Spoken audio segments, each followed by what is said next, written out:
over the years, HYROX has massively been an underfueled sport. I think so many people have gone into HYROX and actually no one's been eating enough, especially as females. Now it's actually like, no, fuel to perform. It's not like perform and then fuel, like do it the other way around and go into it a lot stronger. Wobbles was where I always failed. I never used gels in HYROX. And then my first time I tried gels actually was in HYROX with Chris in the doubles in Chicago. It was crazy going into the wobbles, like, how? There is a balance to be had between what is healthy and what is going to fuel you best for performance. But if you're looking to compete at the top level, that's a trade-off that you probably have to make. There's a big improvement zone here. That's quite exciting. Whereas HYROX, when you get to the top, it's like, where's the small? And sometimes isn't as satisfying than like when I went to AthX and we'd, you know, come first and second in the endurance components and ninth in strength. Alzheimer's, traumatic brain injury. People used to play football, boxers. It was a study done when those that had had a TBI took like 25 grams and it vastly improved their cognition. Allana, you recently did an article with the BBC. What's the story there? Yeah, so I guess the story was they came to One London, which is one of my sponsors. So they come together with Nike. And the BBC came, wanted to do a piece on HYROX because it's grown massively. So said if they could sort of steal a moment of our time to talk about HYROX and how it's grown. So yeah, I wanted to talk to them about HYROX, saying it's growing massively, saying about the different competitions I've been in, talked about you know, like where I've been, where I've traveled to, and then she wanted to talk about sort of how much each competition costs. So yeah, sort of said it. I've traveled over the world. It's taken me over the world, but I love it. I normally make a holiday of it. Obviously, probably my biggest competition was World Championships in Chicago, where I went to Chicago, competed, and then went to New York afterwards to make a bit of a holiday. And obviously, yeah, came back with third in the world. So obviously, it was a very worthwhile trip. And also, first time in the US, had an amazing time. And then, yeah, they talked about it. So, yeah, it was obviously, yeah, they spoke about that in the BBC article. But I think I would have probably preferred the headline to be she spent $2,000 on HYROX and she came third in the world. Would have probably been a bit more of a reflection of, you know, and also that £2,000 was spent on, you know, flights, holiday, nice accommodation, which I guess if you're going away on holiday, that's what you're going to spend. Yeah, well, because I saw it pop up on my feed, and then as soon as I saw the headline, I was like, oh dear. I was like, I know that people are going to be like taking the piss or whatever, because the way that, well, it's just a headline, everyone knows, like it can just be misconstrued, and there'll be so many people that haven't actually looked into the article. So what did it say? It was like, I spent £2,000 on HYROX. Why Gen Z is like the latest craze or something? It was something around there, and it was just like I felt like they totally fucked you over there. So I jumped into the comments and tried to stick up here, and then unfortunately that didn't take off. But I think it's always going to be the case, right? When you're getting publicity, and I think like, you know, like old school media, legacy media they call it, isn't it? That's just their whole thing. Like trying to do anything for clicks, and I suppose there will be a little bit of that in modern stuff. But like, I thought about it recently where I was like, you know, it was always anything that you ever did. You know, I've played in bands, I've had businesses in the local area. It was like you tried to get into the paper as much as possible because you want that publicity. And then I thought about it recently because I had my 100 episode thing last month, and I was like, I could go to the local paper and they'd totally do an article and I would get publicity, and I was just like, no, I'm not going to do it. Like, because do you know what I mean? Like, because I just know the potential. And by the way, I'm not saying what you did was wrong or whatever. That was just my choice, where I was like, you know what? I just can't be dealing with, you know, I could imagine if it gets spun the wrong way or if it looks like, do you know what I mean? Yeah, and I guess in that sense, like, do you know what? Like, I love I love how much HYROX has grown and how many people are stepping into it. And do you know what? How much better is it that young people are spending money on HYROX and tickets and outfits than going out and boozing and, you know, and that side of things, you know, because actually, Hmm. like, it's a much healthier society now. And people are making it into a holiday. Like, a lot of time, like, yeah, of course, HYROX, you know, you buy a ticket, you might buy your outfit and stuff, but it's an amazing holiday. It's people getting people healthier. It's actually interaction, which, you know, I guess a lot of people now and with social media and screens and everything else, like it's actually you go out, go to a fitness competition, you meet a load of people. It's a fitness event for everyone. You know, of course, there's the elite standard where, you know, people are competing at the top, but anyone can get involved. And actually, I think it's, yeah, it's a great thing. By the way, if anyone's listening and hasn't listened to our first conversation where we talk about your background and Mm, stuff, I would suggest they go and check that out, and I will link it up in there. But I won't go over stuff that we've mm, spoken about before.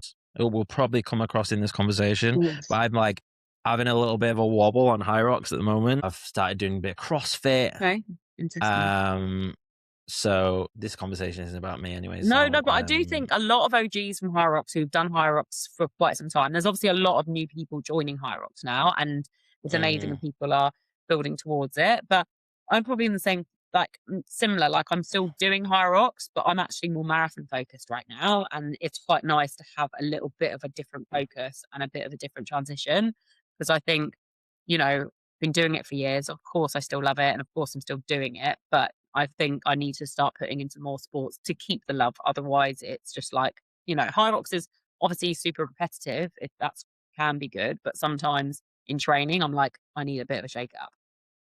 mm.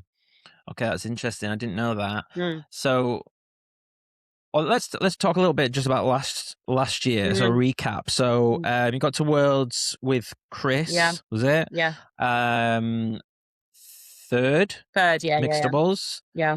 third, and how'd you get on? Was it so you did solo as well, didn't you? Did solo as well. Not as my strongest. I think I came 14th age category in my solo. And then yeah, obviously third with Chris. Loved it. Was super fun. Yeah, I think running is our forte, and running's always been my forte. And I think I probably spoke about this in the last podcast. I find it hard to balance probably like super strong versus trying to keep super fast. And I Mm. think that's always the battle in HYROX, right? You get CrossFitters coming in and they're probably not as fast. Then you might get runners coming in and they're not as strong. So it's like, where's the balance in between? Um, but yeah, like Chicago was amazing. And yeah, it was cool. Like obviously location was amazing. And I think, yeah, I guess in that sense. And then yeah, well, sort of since then, yeah, it's been a really interesting year. Mm. Yeah, well, I think we were speaking last year about the pro weights because I think you'd was that when you could still qualify in the open Yeah, the year yes, before, wasn't it? yeah, very Yeah, different now. okay. Because then we were talking about the pro weights, and we've probably had, well, not similar seasons because you are like 10 leagues ahead of me. But in terms of like, I did well for myself Mm, in the open category, and I'm like, right, let's fucking go pro, going up to the pro. And it is a big step up. But looking at your results this, certainly at the start of this year, I mm, feel like you transitioned quite well. So mm. how did the beginning of the season go? Yeah, do you know what? It went well because I started off the season. Yeah, really interesting actually, because I think I'm trying to think of my first race of the season, but I know I had Madrid. Is it Madrid? Yeah, Madrid. So that was a really interesting few weeks. I had probably what about 3 weeks, 6 or 7 competitions across high rocks and across turf games. So I feel like I was like really like, okay, I'm ready to go. Started off in Dubai, went to Dubai, did did turf games, which was super fun, and then came back, did Madrid, What is turf games, by the way? CrossFit. So yeah, CrossFit competition again. Oh, okay. Known a little bit. They do one in the UK. A lot more like full day competitions. They do one which is a team of 6, one which is a team of 2. So me and my proper OG HYROX partner, Carla, who I started HYROX with. She lives in Hmm. Dubai now, so I flew over and saw her. We competed in the engine, came second in the engine in Dubai, and then we did a group of 6 competition the next day, which was a bit more like, you do maybe like 20 minutes of work as a team, and then you probably like chill for 2 hours, another 20 minutes, and then chill. It's like, it's more of a fun day out, and then you like might do, one might be like a sprint endurance, one might be a strength, one might be like the ergs. So there's like a mixture of stuff. But yeah, it was just nice, sort of a nice fitness day out in the sun. So it was full CrossFit. It wasn't just like, kipping and stuff. There was like barbells and all that sort of stuff. Cool. Yeah, so yeah, there was definitely some elements of it. Like, I'd never done the worm before. I remember picking it up. I was like, what am I Have you doing? not? No, I picked it up and I was like, why is it catching my it was kept catching my bun, and I was like, this is just Yeah. But yeah, and also the strict strength stuff, I was probably gone into it a little bit blind. I probably should have prepared a little bit more, because like when we were doing 1 rep max, I was like, I don't know what I'm picking up here. So it was a little bit. Yeah. But I took that day as a bit more of like a fun, like social fitness day. Yeah, that's cool. I do every year I've been doing the District L, Okay. which is like a CrossFit. I guess it's more, I don't know what you would class it as. It's more like hybrid CrossFit, as in it's basically all the CrossFit stuff, but just take out the clean and jerk kind of barbell strength stuff. Okay. So then so the most CrossFit strength stuff you'll do is like devil's press with dumbbells and stuff like that. So it's quite a nice, and then we do a fell run, a swim, and it's in the Lake District. It's really beautiful. Oh, yeah. But we use the worm for that. Okay. What's a fell run? What's a fell run? Fell run? Yeah. Oh, so like a trail run, but mountains. Oh, that sounds fun. Yeah, you'd like it. I was gonna say, don't throw something else in the mix. That sounds really fun. I'll have to look that up. Yeah. July. We're always after people. You might have to come and visit us. Yeah, that sounds good. It's really good, and we've been really lucky on the weather, with the weather most years. Last year it was the first year it actually rained, but still it was pretty beautiful, and it's kind of crazy. It's always horrible in the lakes. Okay.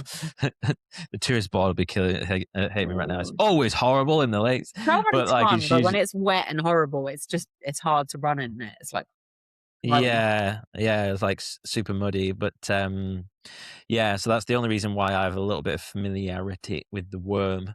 Okay.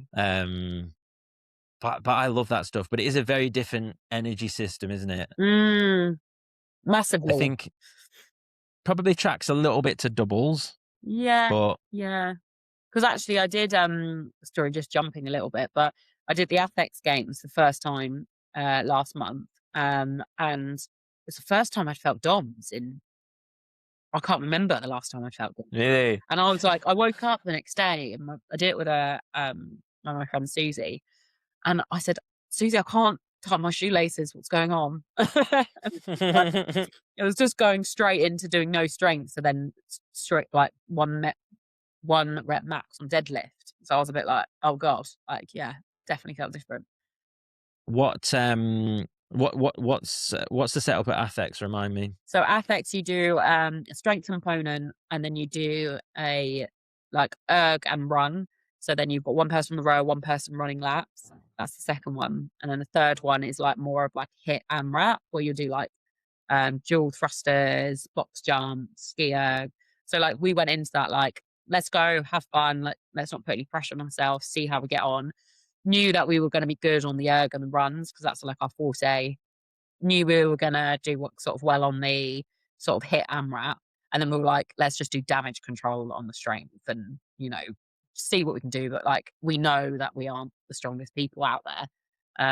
But yeah, like a lot less intense than HYROX, 20 minutes each section, but it's just flat out go. And then you get I think you get half an hour between the first one, then like 10 minutes between the round 2 and 3. Right. Yeah, that's cool. I've got a few friends that have done AthX, but I've not done it yet. Yeah. Do you know, it's funny. I feel like you're probably the perfect person for me to be talking to right now, given that, like, as I'm listening to you talk and I'm like, oh yeah, like you do a bit of everything. Like, although I'll kind of see you as like this top HYROX athlete, but I feel like part of your success is that you have this variety. Mm, So I think there is perhaps some inspiration to be taken from there, because I have this, like, whatever you want to call it, hyper focused autistic way of doing things, mm, where it's just like, oh, okay, it's got to be HYROX and like nothing else. I'll do 9 months of HYROX and then I'll do 3 months of CrossFit or whatever. And I'm always like, and I wonder why I get burnt out. yeah. And like my brain is just kind of like, you know, Do you know what? And I think that's how I like to, don't like to define myself as a HYROX athlete. I'm hybrid. Like, I like doing a mix of stuff. Like, even for instance, like, I've got a marathon. The week after is HYROX Pro. So it's like, I'm marathon training, but I am HYROX training. So I'll do both alongside each other. mm-hmm. Um, so I'm like, yeah, I like having the mix of stuff. Do you know what? It was actually last year was the first time I onboarded a coach, and he was incredible, absolutely great. But I do think there's an element of me where I'm like, it's hard to coach me because I just want to do everything. He gave me a plan, and then I ended up adding more on the plan. And he was like, Alana, I've already scheduled you 3 hours a day to do. Like, why are you doing like an extra 2 hours? And I was like, I think I was also a bit like, I don't know how to keep up with this. Like, trying to do this full time Yeah. work is a lot. But he was like, well, that's why I've tried to focus it towards that. But obviously, a lot of my social bubbles are training with friends. So I was like, I don't want to lose that, because I think sometimes when you get coached, obviously, like, yeah, a lot of it was solo, and I was like, I spend most of my life training. I like people. Mm. Like, I think that was where I was like, I'm just going to add it and end up doing like double the amount, which was obviously quite crazy alongside trying to do other stuff. Do you know, that's something I think about a lot as well. I've pretty much been coached non-stop for quite a few years. I'll have periods off. Um, and then, but also, and we had this conversation last time, I Mm, think, and I was like, you need to get a coach. mm, And I think, and I'm not taking anything away from your coach or, mm, or any coach for that matter, but I wonder if there's like, if you're operating at a pretty fucking high level already, mm, then unless you're going to get like the top coach mm, who really understands exactly what's going on with your body, in terms of your volume, in terms of your kip, like that can't be hard to do. Like you say, if you come in and someone like yourself who you know has just built up all this volume over time because you're doing it with friends, you're doing it, and you're able to be in tune with your body, mm. then being able to do that, I do see this a lot with coaches, and people come on board with a coach and then they're like, I think the worst thing for a coach is for their clients to get injured. Yeah. And So that I mm, think they're like averse to mm. putting too much load in. Completely agree, like with load. But I also think it's hard because he was like, Lana, what's your focus? Like, I can get you to the top level of HYROX, like you could be there, but like, is your focus HYROX? Is your focus marathons? Is your focus ultras? And I was like, I like doing all of them. And he's like, and obviously a lot of all the elites are, it is a repetitive sport. And I think if you want to get to that top level, then you have to be dedicated to that training plan and stick to the training plan. And I'm someone that just, Mm, I find it really hard to stick to. So it's like, no, I will go off and do another like 10K run with a friend, even though it's not on my plan, just because that's what I like to do. hmm Yeah, I think two things really. It's like what's your goal? Mm, Mm, Like if your goal is to get to the top of High Rocks, then yes, of course, then you probably would make sense to focus everything towards High Rocks and super specific or whatever. But it's but then yeah, it's like, do you want to enjoy your life? And I think that those runs, like you say, with friends, if you look at like training load and the effect on your nervous system, provided you're not going with like some absolute savage who's just going to beast you, mm, like but I feel like the effect that it has on your nervous system versus doing it on your own, mm. like I feel like you can get more volume in Yeah. because just like everything just feels a bit more relaxed. Zone 2 is much easier when you're actually able to just do the talk test, as in talking with someone. Absolutely. And I think this is why I'm really enjoying the marathon training, because it is a lot of volume running.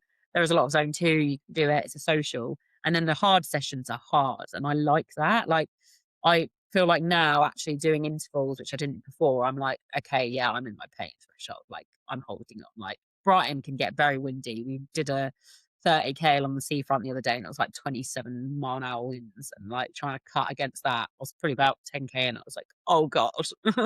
Like, this is gonna be tough. This is gonna be tough. What is your goal?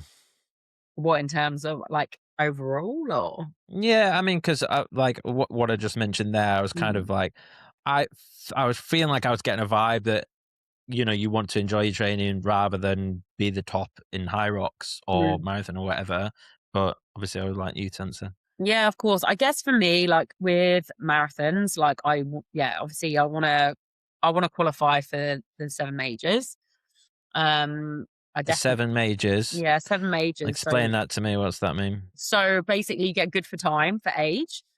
I wanna get, whether it happens in Brighton, obviously I'd love it to, but not to make excuses. Obviously, if it's tough conditions, it would be really hard to get. But I'm definitely looking for a sub 3 this year. And then once you qualify, you can then do the 7 major marathons. So London, Sydney, Cape Town, Berlin, basically all the ones that are really hard to get into.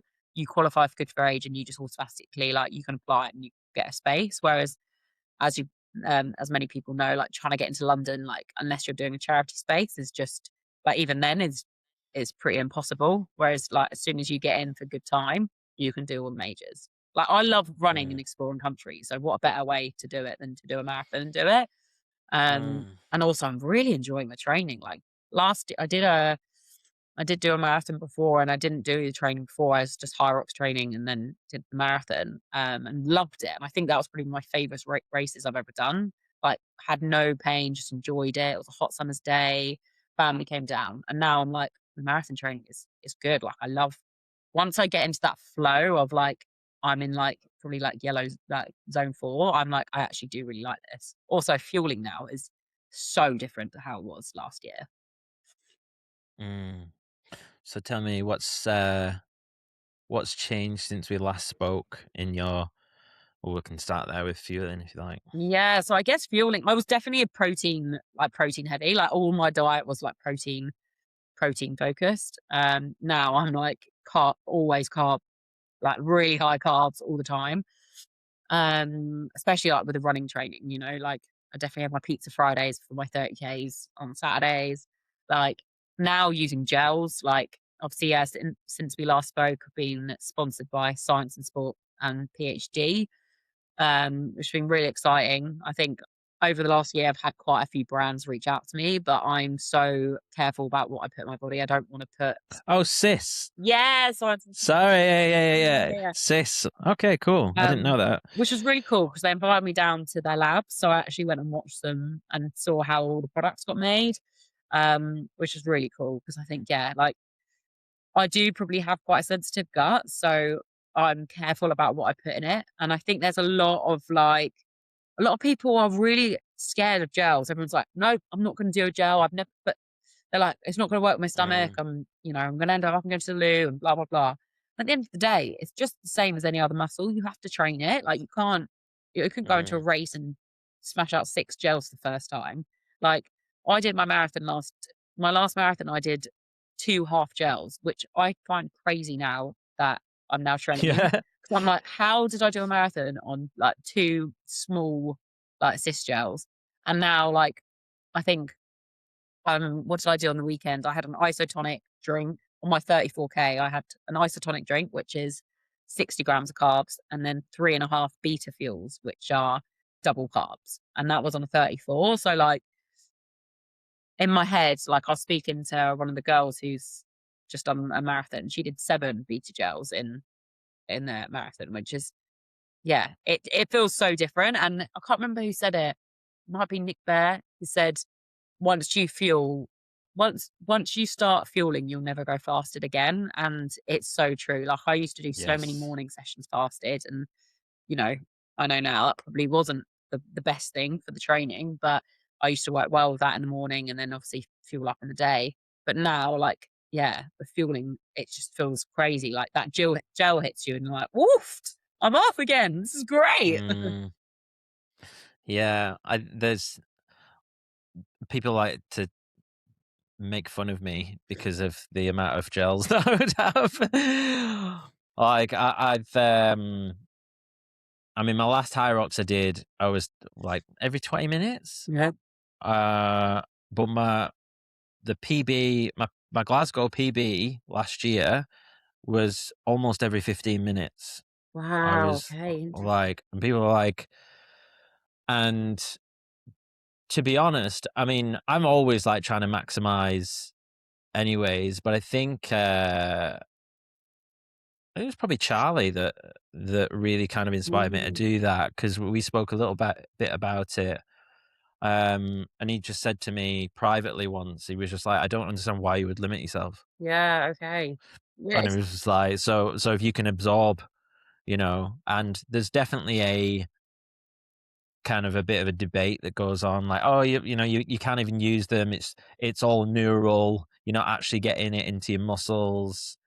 But it's like, I don't know. I feel like if it's, yeah, if it just like that, why would you limit yourself? 100%. Like, I always think I never use gels in HYROX, and then my first time I tried gels actually was in HYROX with Chris in the doubles in Hmm. Chicago, and it was crazy going into the wobbles, like, wow, I've actually got the amount of time wobbles was where I always failed, like, I was like, Yeah. I'd get really I'd just be like, "I'm done, I've got no energy left," and actually it's like, well, just take a gel halfway through and the energy will kick in and you'll be Mm, alright, like, I think, yeah, there's definitely more people doing it now, and I think there's a lot going around about how HYROX has been.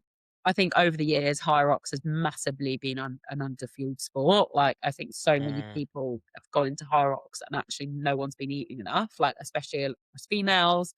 And now it's actually like, no, like, fuel to perform. Like, it's not like try and perform and then fuel, like, do it the other way around and go into it a lot stronger. mm. Yeah, I think the only thing I would say on the other side of that, in terms of what I'm thinking about at the moment, is like I'm like looking at this like performance versus health. Mm, And then I'm like, yeah, should I really be smashing all these gels or whatever? I mean, in fairness, I tend to just have like the honey ones mm, most of the time. So they're obviously not as kind of processed. But there is a balance to be had, I think, yeah, between like what is healthy and what is going to yeah. fuel you best for performance. But if you're looking to compete at the top level, I think that's a trade-off that you probably have to make. But then that should be for races, I think, because I actually had this conversation with a nutritionist, and he said his response was no athlete is healthy, and I disagreed with that because in Mm, my sense, I love nutrition, I love healthy food. I try and get my protein from as much as natural sources as possible. So, like, I'll have like potted cheese and eggs in the morning, and then actually your supplements, they're not a replacement of food. Like, I have had an experience where I did try and swap out supplements for food and it did not go well. I just felt really mm, underfueled. And actually, supplements are there to enhance your race day. So, like, with marathon training, I'll do it for my long runs. But like every other opportunity, like training in the day, I'll just have massive food like the day before, like natural foods, carbs, like everything like that. I'm also very aware I don't want to be using supplements every day. mm. Like, there's a lot of chemicals in there, and yeah, you wanna use it as, yeah, enhancement rather than rely on it. Yeah, I think I spoke to Dylan Scott a few weeks ago, and I don't know if you know why he's got his nickname, the Hybrid Raccoon. Okay, no, interested. Go Uh, on. so it's because what is it? Live. He said his motto is live fast and eat trash. Okay. So he basically, raccoons, we probably wouldn't know this, but they eat trash. They eat like Oh. literal like stuff out the bin. So his whole thing is like, he'll just eat anything to fuel it, and he's obviously turned that into a brand. Very clever. Yeah. But that is one thing I've noticed actually, and I've spoken to uh, some of the people at the top, and usually it's just pure calories, Mm. just like, and sometimes like I spoke to Fraser Minikin, who won the Ironman Portugal Open Okay. a couple of years ago, and he basically said to me, I think because this race got just like, I can't remember why, but it was a bit of a last minute thing, right? And because of that, he'd been eating shit all week. He'd been eating pizza and donuts and all of this crap or whatever, and then he went and did the best race of his life. you know, Do you know and I what? think Yeah, that, it is, because it's like when I've done ones before, and like my friend's having jam and toast, and he's like, "Why are you having all that? You don't need that. Like you shouldn't have any veg the day before." And I'm like, "I just love it." And it's like, yeah, what makes you feel good as well? So it's like, I get it for like, I guess maybe the day of competing. But you can still carb load the week before and have healthy carbs the week before. yeah, Like, you don't have to like eat trash all the time. Like, when also that will catch up with you at some point. It depends how short you want your sporting career to be. yeah, Um, all your life. yeah, yeah, and you're like, yeah, Yeah, it's so true. yeah, yeah. I definitely wouldn't recommend that. No, but I I love my think, sweet potatoes. Sweet potato is great, and it's also super healthy yeah, for you. I guess it's like it's just easier to eat crap, isn't it? To like fuel up on crap food, whereas like having healthy carbs which aren't gonna spike your glucose, and like it's just you eat and then you're kind of like, oh, like I've had enough now, whatever. Yeah. So there's probably some of that, and yeah, I was thinking, I mate of mine who we did a doubles with, he's a very good runner, and does a lot of running out in the fells, ultras, HYROX, whatever. Amazing. And I went to stay at his house for the weekend, and we trained together. And we'd done, I think we'd done a HYROX sim in the morning, and then we went out in the hills. Mm. And then afterwards, we get in the car, and then we ended up in Tesco or something. And I'm buying all this crap food. I'm buying like protein grenade bars. I'm like, I've just got this massive hunger, and I'm just like, they're like proper like whole food snobs. Yeah, okay. Him and his missus, and they're kind of looking at me like, "What's that you're eating there?" And I'm just like, "Oh, it's just a grenade bar," and I'm smashing all this food in, anyways. And like, I felt like a little bit, like they're like, "Oh, you shouldn't be having that." Anyways, and we had a lovely meal that night. Anyways, next morning we get up. He's like, "I don't know about you, mate. I'm really fucking sore," and I was like, "Fine." And I was like, and I would say he probably should be more trained than me, but because I've brought in all them carbs quickly and then the protein extra, Recovery there you is go. just as important. Like, I feel like this year I've really, really focused on recovery, and recovery is performance. Like, Mm, nutrition in terms of how you deload after session. Like, I actually had a really interesting conversation. Charlie Bottrell came to when we were up at Manchester HYROX, mhm, and came and spoke to us about his races. And he is someone that chucks volume at his training. Obviously, works well. He's in the 15. And like I said, like, I've never really taken a rest day. I've never really, like, I find it hard to take rest days. And actually, like, people don't if you do a zone 2 day and you keep it at that low level. But like, it's also about what you do on that day. Like, after you eat, after training, like, what do you eat? Like, do you actually recover? Like literally, as you said, like, are you then filling back up with protein and carbs? Like, Sis actually do a really good recovery drink, which has like a great ratio of like carbs and protein and other like vitamins and stuff in it. mm, Um, or yeah, do you on the other end, like, not eat the right foods, and then the next day, yeah, you do feel a bit crap. But I also do think fueling before is just as important, because if I don't feel properly before a session, I will get adrenaline and I will then be ravenous throughout the whole day, like, because I've sort of already put my body into like probably like a starve mode where I'm like a little bit too hungry. And then for the next day, for the rest of the day, like actually I want to eat everything. Mm. So that's fueling. Yeah. What else? What else you been doing differently? Um, so yeah, I guess what else have I been doing differently? Like, I oh yeah, so I guess yeah, recovery wise, like I think when we spoke before, I was sponsored by Breathe. They're a hyperbaric oxygen therapy. They also now have red light, so I do spend like twice a week in there. Could you tell us a little bit what hyperbaric oxygen therapy is? Hyperbaric oxygen therapy tends to normally be used for people that are not very well. So a lot of people go in, but it's actually really used by athletes. And it basically involves breathing 100% oxygen in a pressurized chamber to treat conditions um, where there's increased oxygen delivery to the tissue. So it's basically, it helps recovery, it promotes recovery, it like helps tissue repair. So like if you've done like heavy loads, etc., it can help promote strength if you're doing it over a long period of time. But it's basically a high concentration of oxygen to your tissues. So I use it sometimes because I obviously don't. I'm not a big fan of rest days, and it sort of helps remove fatigue or DOMS.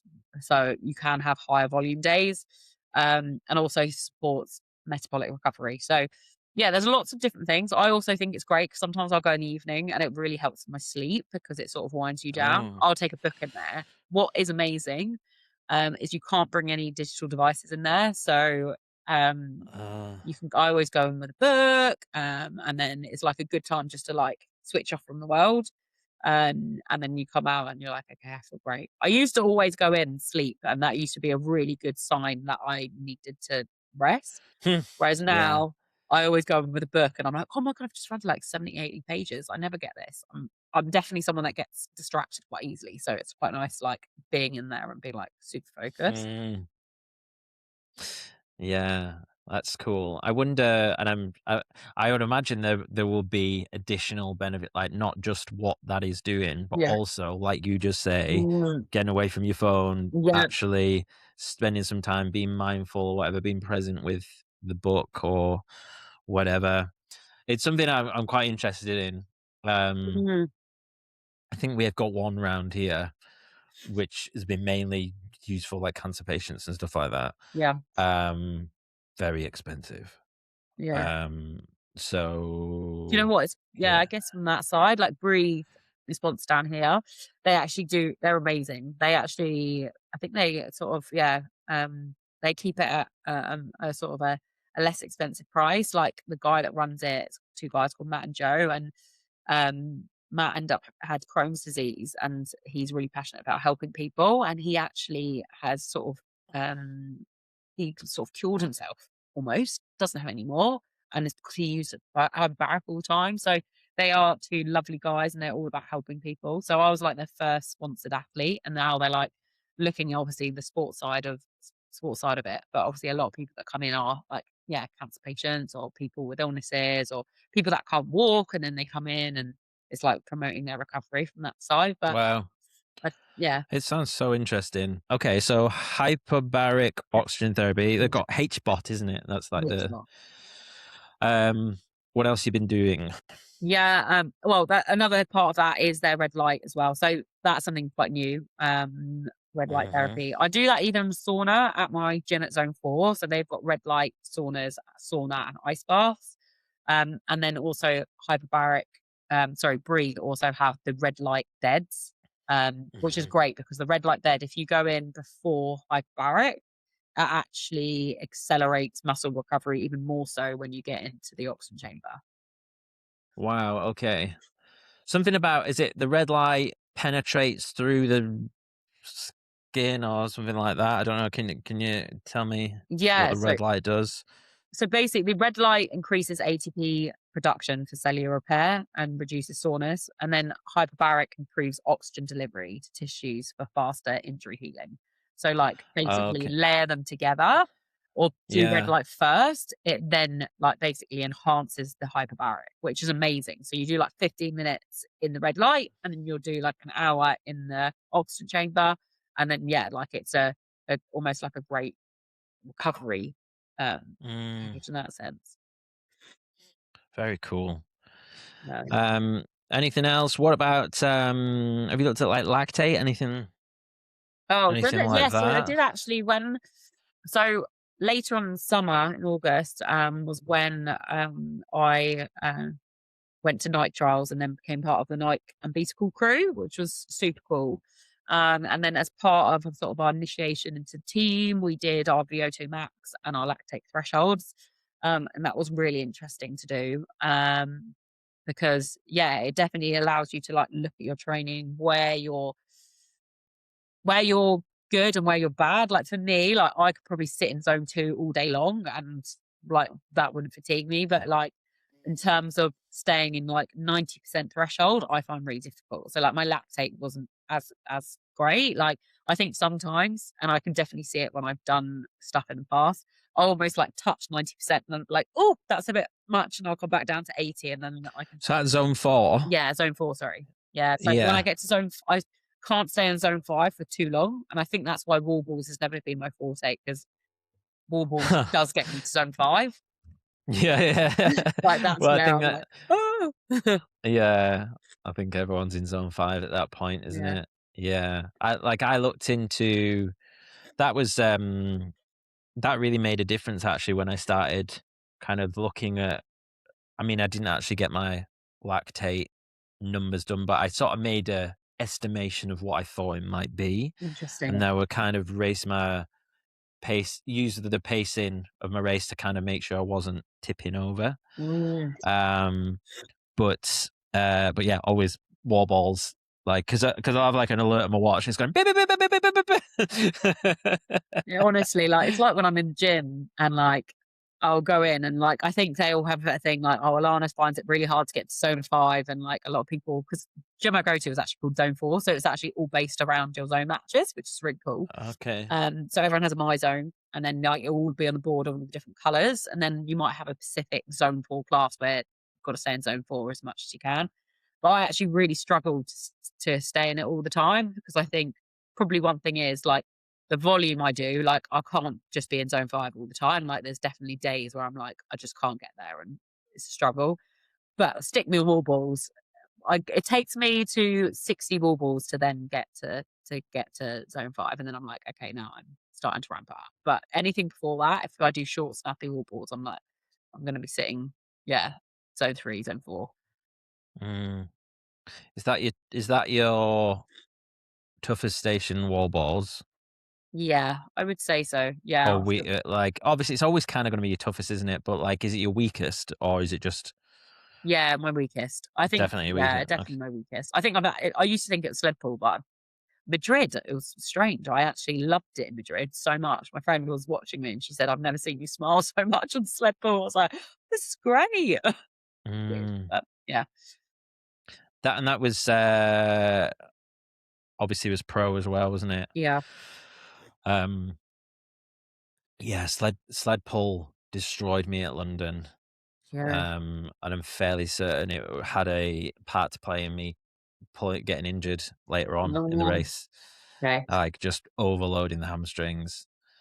But it's actually I had like I was like proper like in a mood about it all, and it wasn't. It was actually Dylan Scott who said to me, he was like, you know, you could have got a bad lane. I do think And I was Madrid, I like, I like that. didn't even think that. And Yeah. I'm like, because I did get to it and I was like, huh?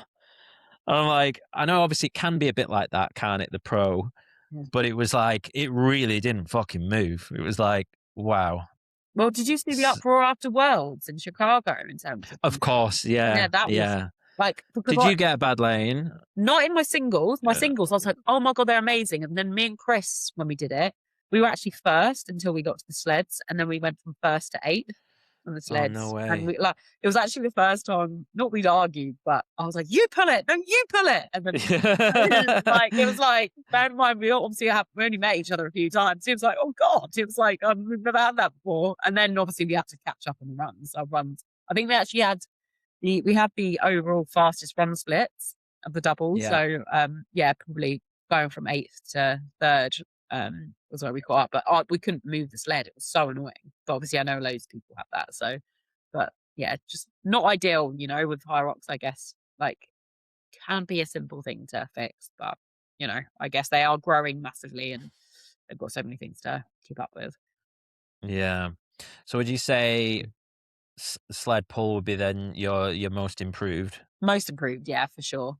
For sure. I Mm. think, yeah, like even that, like even actually only in the last few weeks, I've changed my technique and I'm like, I can't believe I haven't been doing it wrong all this time. Like How have you changed? What were you doing before and now what you're doing? I used to go into a squat and then pull it. And then when Mm-hmm. you sort of come up from the squat, your legs are burning out rather than just Mm-hmm. leaning forward and then leaning back. Yeah. It's more like a lever Yeah. than like, yeah. I don't know why I've been doing that for so long. I was like, God, this is a game changer.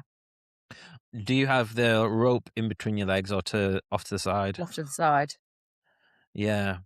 See, because I changed to like the off to the side, Mm, which is like you pull it and then you know when you like kind of like you drop the rope yeah. to the side and then walk and then pick it up. And then I was looking at because I'd seen some of the pros doing that, and then I looked actually when I did my PB, but it was open in fairness, and I looked at that and I had it between my legs, and I was doing like almost like pulling it back and then like stopping myself from falling by using the rope, and Really? almost like that was like pulling out, and I was like, oh, that's interesting. I wonder if that was actually better, but it's hard to because you're with those weight differences, you're almost comparing fucking apples and pears or whatever. Like they are different things. Is it apples and pears? I Yeah, don't know. yeah, That's yeah, what I was yeah. saying. Apples and lorries. I don't know. Like something that's different. Okay. I haven't heard of it before, but I get you. I'm just making up sayings. That's what we do here. Right, motivation. Mm, Like really, yeah. how the fuck are you staying motivated? Do you know what? Like, I do love it. And I think it's varying the training, like, definitely varying training, the competitions and what we're doing. Like, I did fall off a bit of a cliff in December. And I was a little bit worried, like, my motivation had completely, like, hit rock bottom. And I think I done a lot of competitions. Like, I think I did 2 turf games, 2 HYROXes, no, 3 HYROXes, and, like, all of them have gone really well. Like, you know, obviously with the turf came second, Madrid won, London won, and then we got a world record in the relay, and then me and Dan also won the mixed double. So it was all, like, amazing, but the high was, like it was almost like the highs were getting higher and higher and higher and higher, and then obviously, like, finishing the Mm, weekend with the women's fastest relay time. I was like, "Wow," and then I got back to training, and I just got back into training and was going back to 3 sessions a day. And then I literally got to a point and I was like, I don't want to go to the gym. I don't want to get up. I don't like, as in, I don't want to get up to go to the gym. I'm not even enjoying my sessions. mm, And I was like, oh my God, like, this is what I do. I love it. Like, what the hell is going on? And it was mm, probably the first time where I was honestly like, just felt a bit lost because I was like, all my motivation's gone. And I think it was because I just, yeah, obviously like competition's still gone so well. And then I was just back into a training block. But I think it's so important. And I realize this now is like, you need to take some time off and like, and decompress and go back. And I think what was important is December. Normally, I'll always say to myself, December is like a not like December and January are not competition months for me. Like, have some time off, being like, go back to normal life, go out for dinners with friends, like enjoy Christmas, like eat what you want and that sort of thing. And I think I tried to get into December as though I was training hard again because I was like, I've got Manchester in January, so I haven't got time to have time off. But then I was like, mm, actually, no, like, like I need to take some time off. I need to go out and just yeah, just enjoy training and not have a routine I think it's important, especially with people that have plans, is don't always stick to a plan. Like, I was like, I just need to go to the gym and do exactly what I want to do, and not go and be like, right, I need to hit this PB or this, and this. I actually just want to go and do a fun competition or whatever. Like, I did a charity cycle on Boxing Day, which was really fun.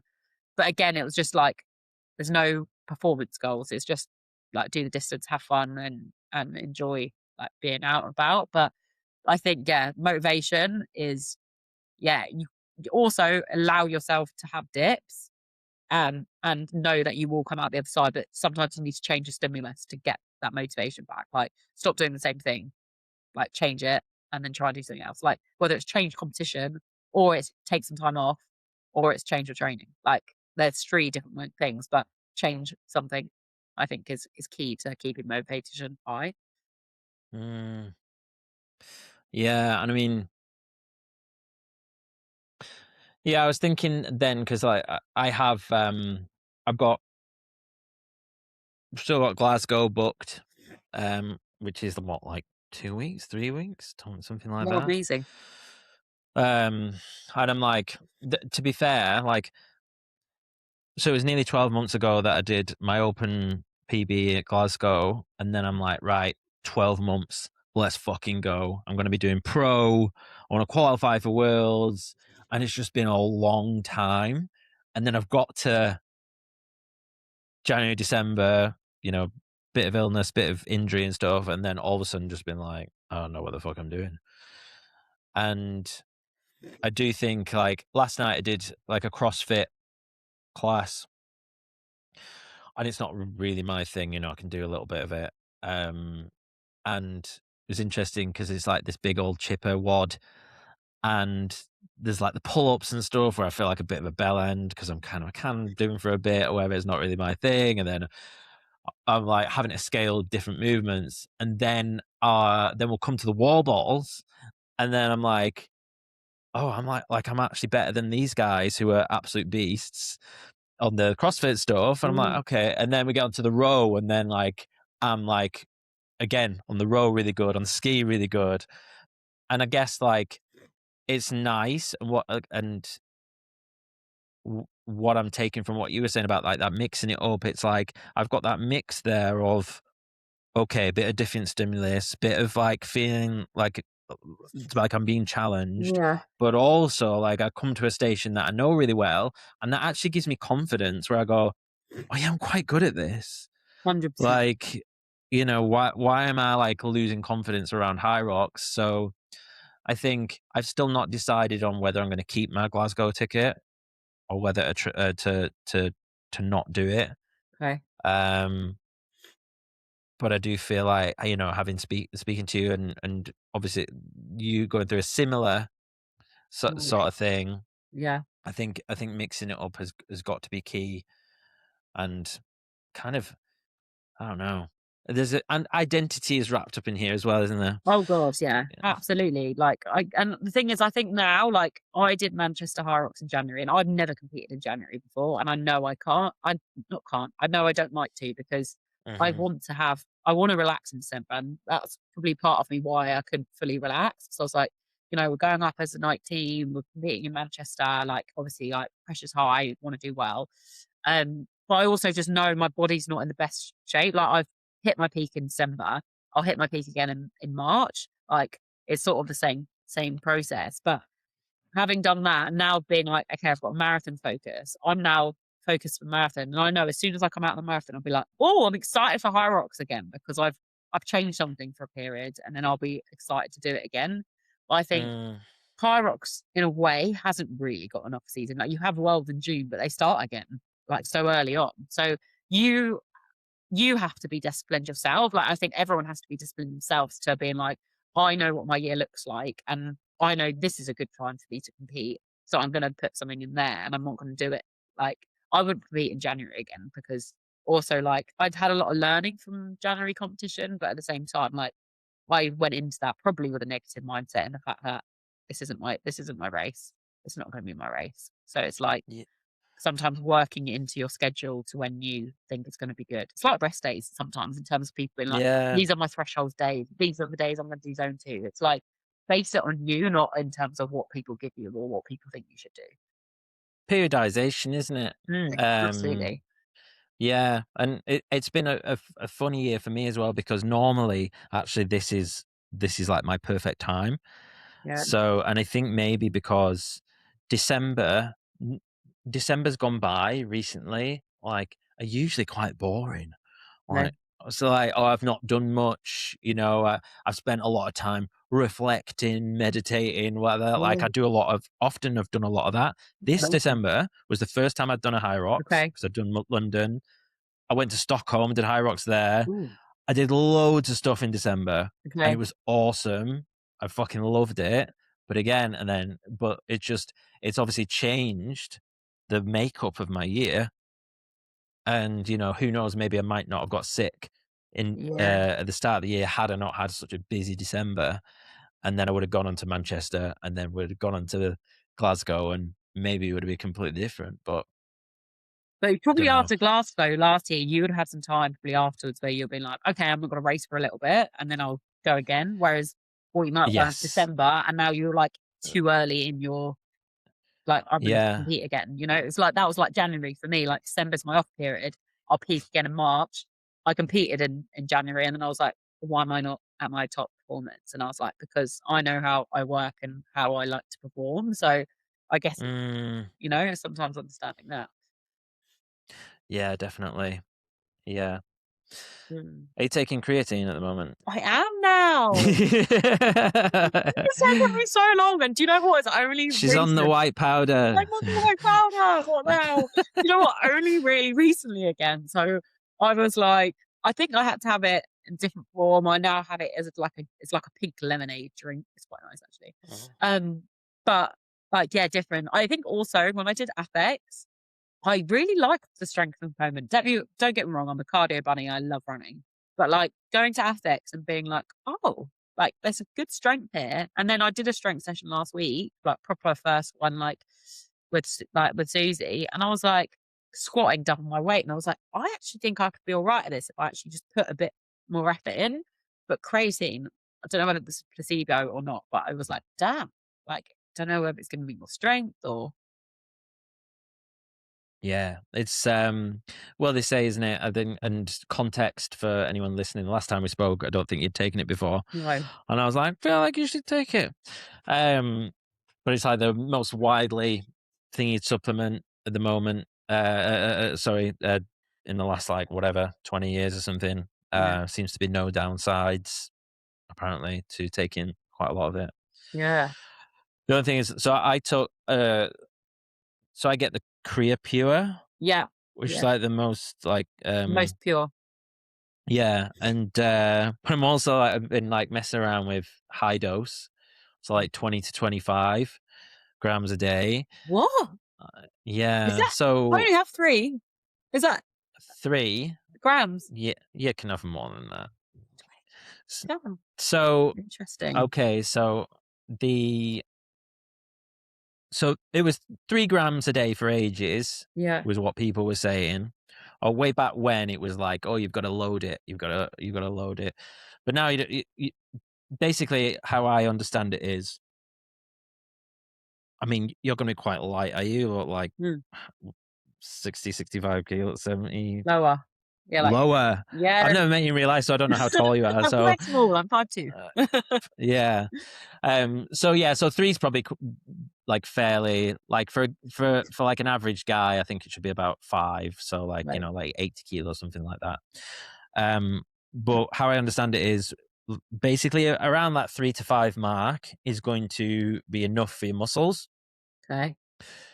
Anything above that will be allowed to be uptaken by the brain. Okay. So the like creatine is like a really preferable energy source for the brain. Interesting. So they basically, it seems that like it's hugely beneficial for offsetting cognitive decline. Interesting. They're Okay. interested in like Alzheimer's, stuff like this, traumatic brain injury, You know, people used to play football, boxers, etc. And there was a study done when those that had TBI took something like 25 grams, and it vastly improved their cognition. Interesting. Also, bit of a running joke at the moment with people who know me, because I've not been sleeping very well in 2026. Okay. Um, since I got ill, through all my circadian rhythm got thrown Oh upside damn. down. Oh damn. Like, because I basically didn't leave the house for like 2-3 Oh weeks. I shit. got really bad flu, Oh damn. Okay. and I was kind of like, I was working still. But then I was like napping, and then I'd be like working to like very late at night, Yeah. and Yeah. then basically just like inverted my sleep schedule. So I've been struggling to kind of get back on to it. But one of the things that's been helping me has been creatine, because apparently it can offset the effects of sleep deprivation, because you're giving it this preferable fuel that it needs, Mm. wants.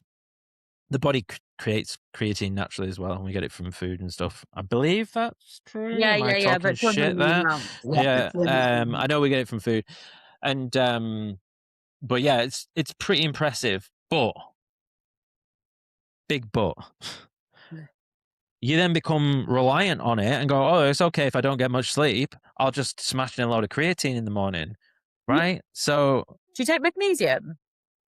yes. Yeah. See, I'm a big fan of hot chocolate, so I always have magnesium drink every night before bed. Hmm. And because that's something that helps me sleep. Otherwise, I can be quite wound up sometimes. So you're like a magnesium hot chocolatey thing. Oh, I love it. I love it. What you on there? What is it? Just like a homemade one, or are you on a snazzy packet or something? Yeah, there's different brands I've tried out with different brands. Mm, Yeah, I'm trying to get PhD to make one at the moment. I'm trying to be like, I think you should put this into your yeah. products. But there's quite a lot of different ones out there. But yeah, I love it because at first I used to use magnesium spray, and the first Mm. time I used it, I was in so much pain. I had to get in the shower and scrub it off. And I literally said to my friend, I said, "What the hell? Like, what is going on here?" And she said, "The more painful it is, the more you need it." And I was like, "Oh, okay." So now I'm like, "Okay, I'll drink it in a drink form," because I didn't realize that was the case. Because I was like, "That was not, yeah, that was not worth it." But yeah, like I also do, I do love chocolate, so like a little Mm. hot chocolate before bed, dreamy. Yeah, and it's not a bad shout, to be fair. I think for me, it's like a more of a, like, sometimes my nervous system is so sensitive Yeah, that it doesn't matter what supplements I'm taking or whatever. Like, yeah, if it's a behavioral issue or a mm, um chemical imbalance or something, then it's like it requires much more. So actually, I was going to post about this on my story a bit earlier, but essentially, I have this conflict around training in the morning. You're going to say, well, just train twice a day. mhm, Training in the morning and training at night. So I always used to, when I first got into training, was always in the morning. yeah, I'd be like, 5 a.m. Goggins. I'm in the ice bath. I'm going out in the rain with my head torch. yeah, yeah, yeah, Um, and I used to love it, and then I'd go to work. But other than that, my life was pretty fucking boring, yeah, and I didn't have much of a social life. So then I started training in the evenings, and then realizing the social elements of like going to a class or just being in a gym at night. People are more likely to socialize, right? yeah, yeah. Um, but when you look at like what is, optimal for the body, it kind of makes sense to be training earlier for most people, because you're like ramping up that adrenaline, etc. And Mm. if you do it too late at night, you're going to be just like super amped up. Do you know what I get you though? Because I think now doing marathon training, I do a lot of my marathon training in the morning, and then I've very recently actually I've probably done more classes in the evening because, like you said, it's Mm, actually like rather than rushing and trying to get everything done from work and probably like not being that present when I'm speaking to people because I'm like, damn, I just need to get ready and like get to the office or get home. Like, Yeah. actually, I can go in the evening, and then I'm like, "Oh, I could actually do a sauna." And then, because it's like a gym with sauna and ice bath, it's like, that's quite sociable because everyone will train, and then they're like, Mm, "Well, should we all mm, get in the sauna?" And that's actually really nice, and, like, it's nice in the evening. I think the only thing is, at the moment, with this weather being horrible, like, it's just making sure you get the motivation to get there to begin with, 'cause sometimes I'm like, "Oh," it's like half an hour, like, walk in the rain, and it's absolutely, and, like, sometimes I think, like, I've got so much, sometimes I'm almost 150% motivation in the morning. It's like, sometimes I'm like, "Oh, mhm. I'm so excited to go to the gym," whereas in the evening, I'm a bit like, "Oof, this is like, I've had a long day, work's been busy, like, I've trained for lunch," Yeah. and then I'm like, going in the evening, but then I'm like, I actually like it because it's, like, social and train, you know? Yeah, I wonder, it's almost like, yeah, like you're getting in the training that you need in the morning for your marathon or whatever, and then the evening becomes like filling your cup up with, more of a, you're obviously gonna get benefits from the training, Yeah, but you're getting that fix of, you know, not being on your own and getting that, the social element in. yeah, I think, so one of the sort of things I've noticed is that I will often think, "Oh, this is how I used to do things," or "This has worked for me in the fall, so I've just got to get back to doing that," which is like, going for a walk in the morning, getting the sunlight in my eyes. It's the whole like human thing, and I've just realized I'm like, even I'll try and do that. I'll go out for a walk and stuff. I'm like, but it's fucking boring. I'm like, and I live, just like it's like a bit of a council estate. Like there is some like, but it's like it's not nice. mm, I like, and we do have a canal, but it's like quite far. So if you kind of, so it's like, and I just like, I feel like I'm sometimes forcing myself to be like, oh, this is what I need to do to, and then I'm like, I don't think that's working. yeah, So this morning, I've just totally experimented with a new approach. So I was like, okay, I feel like I need to get like this, my heart rate up yeah, yeah, yeah, early, yeah. but not necessarily have that as my main training session. So like this morning, I just did like, it was just every 4 minutes on the minute times four. And it was basically 3 minutes of work, 1 minute of rest, Mm, dumbbell circuit. So it was just like, just getting movement, a little bit of overhead, some press ups, some devil's press or whatever. And then by the time of 15 minutes, I'm panting, I'm hot, my brain's switched on, like, and once you're then in it, because you're I'm, in it. I think sometimes it's just like, once you're in yeah, it, you're, yeah, you know? and it's like, there's not too much that will impact the rest of my training. I'm not going to, I can do that every day and it's not going to affect 100%, me. yeah. Do you know what I mean? And then because of that, I'm like really hot. So I'm like, okay, let's go cold shower. And it's fucking cold, but still, I'm like cold shower. And then I come out of it. And then, I'll have my coffee and then I'll do my meditation before I Mhm. do the podcast. And then, so this morning I feel great.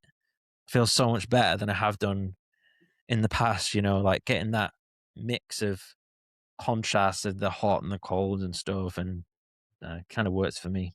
No, no, that's I why I like having the think. contrast of, like, performance and recovery stuff. I think it makes you, like, coming out and doing it after, like, I think, yeah, it's just that I think sometimes it's easy to do your hard sessions in the morning, and then anything you find a bit more fun or easier to go, like, do it throughout the day. It's like how people say in business, isn't it? Like, get all your hard tasks done first thing and then do Yeah. your easy tasks in the afternoon. It is the same in training. It's the same concept. Like, I've actually started to realise that I'm meant to do intervals every Monday. I haven't for the last couple of weeks because I seem to do It's double sessions always in the morning. intervals on a Monday. I Why is know, it and I on keep doing double a Monday? HYROX in the morning. I'll try and do a Yeah. session at lunch, and then it gets evening, and I'm like, "No, I've done 3, like, that's enough." Whereas now I'm like, Mm, intervals in the morning because I have so much motivation on the Monday, and, like, if I can do that in the morning, then I'm grand, and then I can do HYROX in the evening, like, that's so much better, but you just gotta mix match your timetable around a little bit. yeah. Do you know, it's so funny that I was literally thinking about this exact point that you mentioned yesterday about like, um, when do you do your best work of the day or whatever, and I was Mm. thinking about, I was like, "Oh, hold on a minute. I always end up working through lunch." So I'm like, half 11, 12 o'clock, and I'm like, and that's normally like where I work, where we go to lunch. I'm like, fuck this. I'm like in the zone, and I will work through usually till about 2:30, and I'm like, okay, I need to eat, Yeah. because I do intermittent fasting, and but I had this realization yesterday, and I was like, 12 o'clock. That's probably my peak time. Yeah. Like that makes sense, wouldn't it? Like why that I'm working through my lunch otherwise? Because you know, and it's funny actually. It's 1 o'clock now, isn't it? But Yeah. the last few weeks, I've been training at about 12 o'clock on a Friday with my best friend, Interesting. and we've just been going and just doing legs, bro legs, Love and it's been my favorite fucking thing of the week. And I think, yeah, 12 o'clock is just obviously a nice time. Like maybe it's just the caffeine's hit my system or whatever.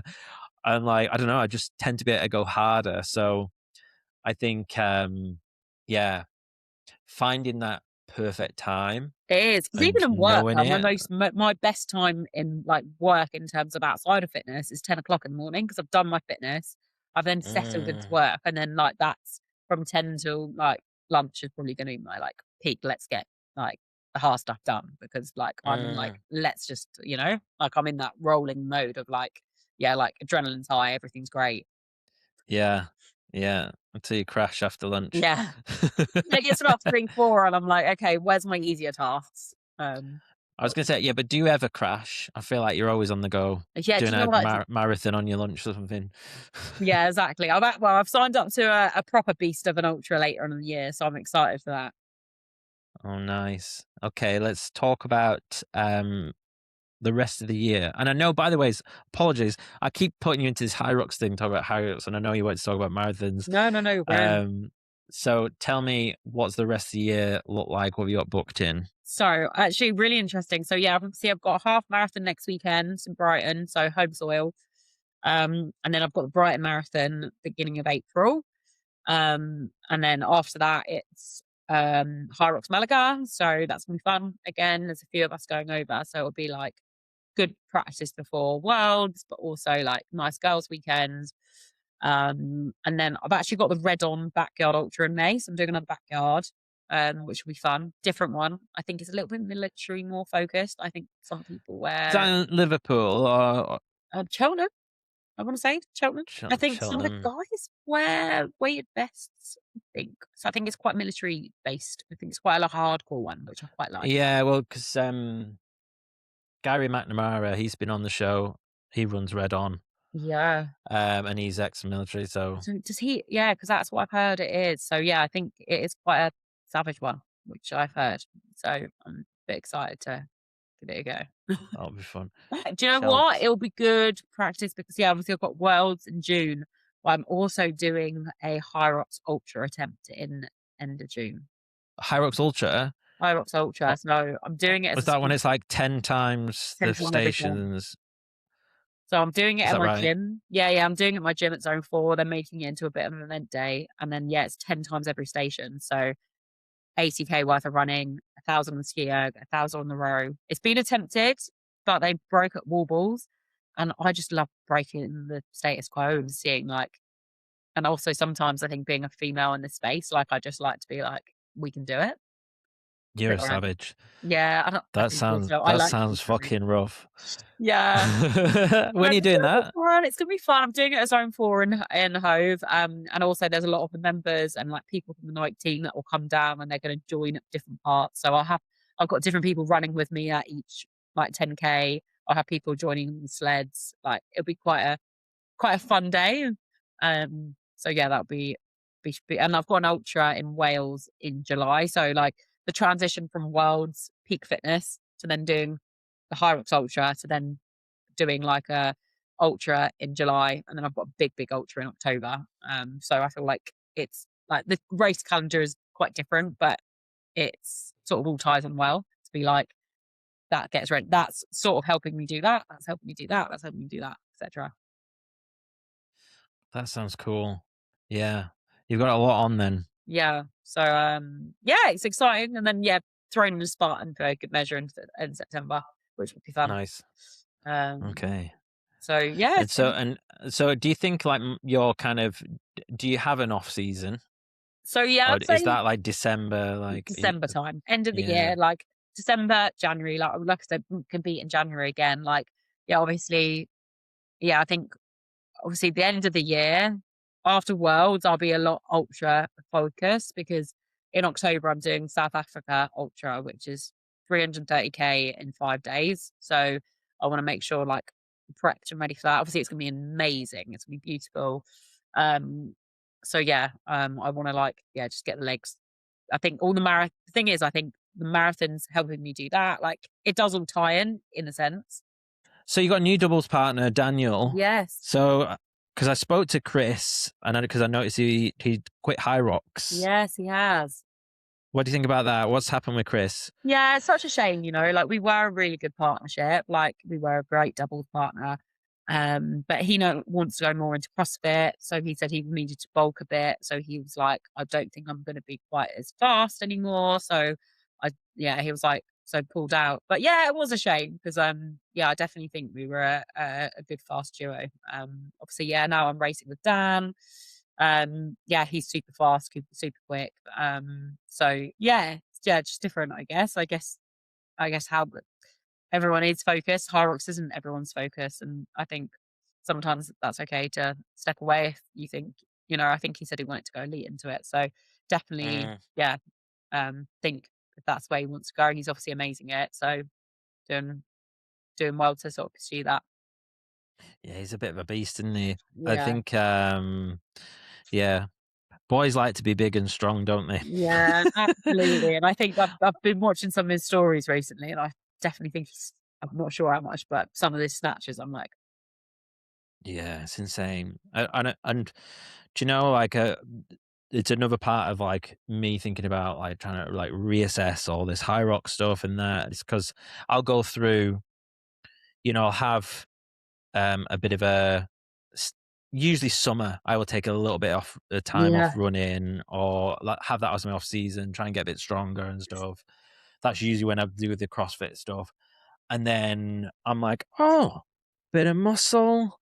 Do you know what I right. mean? I'm like, and I start to feel a bit more Yeah, confident. yeah, And yeah, then we yeah. get into like high rock season, and then it's just like, unless it's in your genetic makeup, like as soon as I start putting the running miles in, it just drops off you. Yeah. So, Um, so and true. and as like a guy, I mean, like guys like the opposite of girls most of the time. Like Yeah, guys want to be big, girls, maybe don't want to be as bulky. yeah.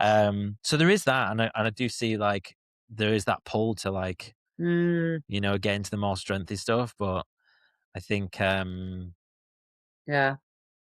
mix it up. I think is the Yeah, key here. absolutely. Yeah, mix it up, and I think, like different I wouldn't be surprised if he stepped back into it at some point, but I definitely think Mm, he's CrossFit focused for now.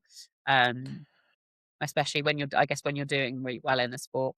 I think it's yeah. also the same, like we'd also finish on such a high with coming third that sometimes it's like, it can be like, wow, I've done amazing in this. What Where now? else can I do Yeah, amazing? yeah. Because sometimes it might be actually like, can we do better next year? Because obviously in my head I was like, oh, like I think I got excited because I was thinking like, I know where we can work, You like could win more. it. Yeah, Yeah. we could win it. Like how could we get better? But I think he was like, right, we've done amazing. Let me obviously this is me just speaking for turn. This isn't what he said to me, but yeah, he'd obviously done amazing in CrossFit and was like, there's probably a bit of growth there to be like, I could be amazing at this and maybe just as good at Mm, this as HYROX. So I think sometimes even me doing the AthX games the other day and like not being that great at strength, I was like, oh, there's a big improvement zone here. That's quite exciting. Whereas HYROX, when you mm-hmm. get to the top, it's like, where's the small increments I can make difference? And sometimes isn't as satisfying than like when I went to AthX and we'd come first and second in the endurance components and ninth in strength. My head was like, oh, I could like, if I actually did some good training on this, I could get better. And like then when you see big improvements, that's super satisfying. Yeah, that's such a good point, Mm, isn't it? Um, I wouldn't, not necessarily newbie gains, but it is kind of on on that level in terms of like when you first really put in 1, 2, maybe 2.5 years yeah, of Hyrox training, you see this big arc, and then you'll get to a point where you go, okay, to move that needle further now requires a lot more, yeah, to to really, and I think to be honest, that's like kind of what I ended up hitting, where it's kind of like, Yeah. okay, kind of like, you know, my got all my newbie gains, you know, first time I've done intervals, you know, so there's a, Yeah. Then you and then you get to then you go, okay, there's a lot more work to be done here to get to the next level. Yeah. So, but yeah, it's hard to like manage that. Like, am I, you know, mixing it up because this is Yeah. what I need or whatever, or like, am I just like quitting when it's getting too hard, you know? Interesting. Yeah. So true, actually. Mm.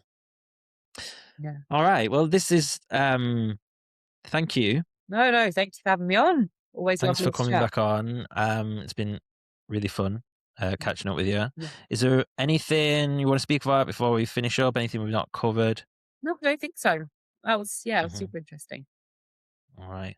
Well, thank you so much, and best of luck Thank with you. everything.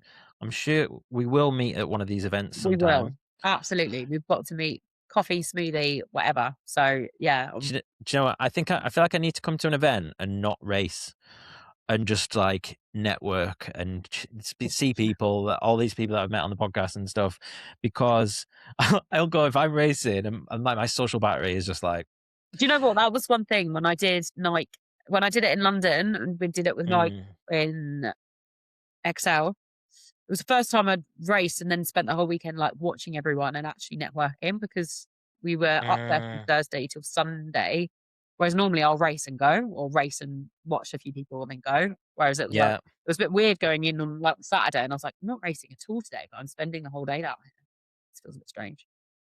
It's nice. Yeah, I think it takes so much out of you, you know, Yeah. racing and stuff, and you know, being able to be like a social butterfly at those HYROX events and stuff is It's like is next 100%. level. Yeah, absolutely. But yeah. Where should people go if they want to check out all of your stuff, follow you, etc.? Yeah, follow me on, so it's Allana Falconer Fit on Instagram. I post stuff on there about fitness events I do, different training programs, different training sessions I do, different recovery methods I use. So yeah, either follow me on there or DM me if you've got any questions. Amazing. Well, thank you very much, and have a good day, and I'll speak to you soon. Yeah, thanks so much, Jason.